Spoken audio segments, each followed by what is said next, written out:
Yes, we are bored. We're all bored now.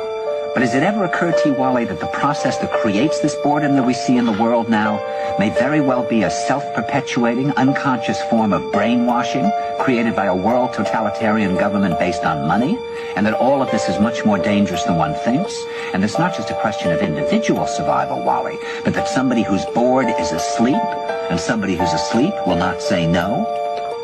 See, I keep meeting these people. I mean, just a few days ago, I met this man whom I greatly admire. He's a Swedish physicist, Gustav Bjornstrand, and he told me that he no longer watches television, he doesn't read newspapers, and he doesn't read magazines. He's completely cut them out of his life because he really does feel that we're living in some kind of Orwellian nightmare now, and that everything that you hear now contributes to turning you into a robot. When I was at Findhorn, I met this extraordinary English tree expert who had devoted his life to saving trees. Just got back from Washington, lobbying to save the redwoods. He's 84 years old. He always travels with a backpack because he never knows where he's going to be tomorrow. And when I met him at Findhorn, he said to me, "Where are you from?" And I said, "New York." He said, "New York, yes, that's a very interesting place. Do you know a lot of New Yorkers who keep talking about the fact that they want to leave but never do?" And I said, "Oh, yes." And he said, "Why do you think they don't leave?"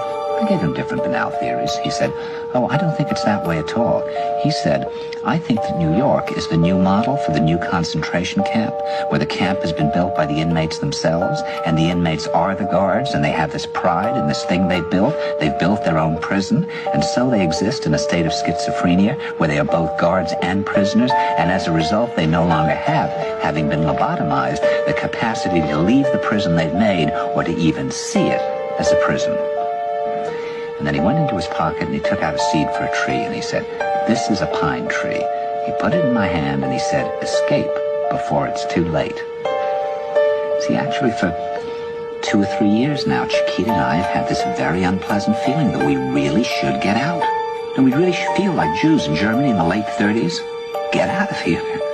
Of course, the problem is where to go, because it seems quite obvious that the whole world is going in the same direction.